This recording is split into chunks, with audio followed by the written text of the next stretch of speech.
ভারী বৃষ্টি ও ভয়াবহ বন্যায় চীন ও ভারতে দেখা দিয়েছে নতুন উদ্বেগ। দক্ষিণ চীনে বন্যার পানিতে একটি সাপের খামার ক্ষতিগ্রস্ত হয়ে প্রায় ৯০০টি সাপ আশপাশের এলাকায় ছড়িয়ে পড়েছে। অন্যদিকে ভারতের মহারাষ্ট্রে বন্যার স্রোতে একটি এলপিজি বটলিং প্ল্যান্ট থেকে প্রায় ৩,০০০ গ্যাস সিলিন্ডার নদীতে ভেসে গেছে। দুই দেশের পরিস্থিতি সামাল দিতে হিমশিম খাচ্ছে প্রশাসন। দক্ষিণ চীনের ওয়াংজি ঝুয়াং স্বায়ত্তশাসিত অঞ্চলে বন্যার পানিতে একটি সাপের খামার ক্ষতিগ্রস্ত হলে প্রায় ৯০০টি সাপ আশেপাশের এলাকায় ছড়িয়ে পড়ে। সামাজিক যোগাযোগ মাধ্যমে ছড়িয়ে পড়া ভিডিওতে দেখা যায় স্থানীয়রা কোমর সমান পানিতে দাঁড়িয়ে বাঁশের লাঠি দিয়ে সাপ ধরার চেষ্টা করছেন। স্থানীয় কর্মকর্তা উঝি জানান, পালিয়ে যাওয়া সাপগুলোর বেশিরভাগই বিষধর নয়। সব মশার বিরুদ্ধে সুরক্ষা দিতে এলো বসুন্ধরা এক্সট্রিম অ্যারোসল, মশার বিরুদ্ধে এক্সট্রিম সুরক্ষা। সেগুলো উদ্ধারে ১০ সদস্যের একটি বিশেষ দল মাছ ধরার জাল ও স্টান গান ব্যবহার করে অভিযান চালাচ্ছে।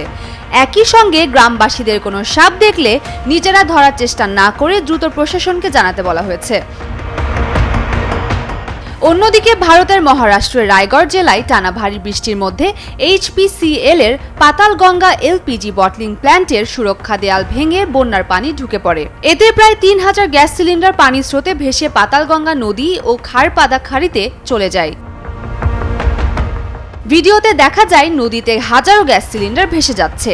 প্রশাসনের আশঙ্কা, ভেসে যাওয়া কিছু সিলিন্ডারে এখনো গ্যাস থাকতে পারে, যা জননিরাপত্তার জন্য বড় ধরনের ঝুঁকি তৈরি করতে পারে।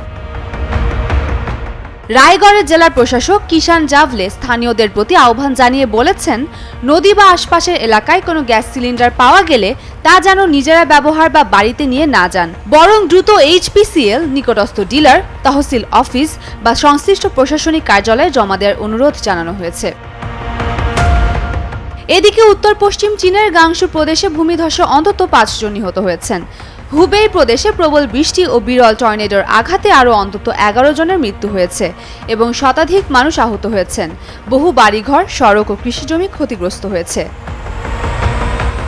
ওমেরুম্মান ক্রান্তি, ডেইলি সান।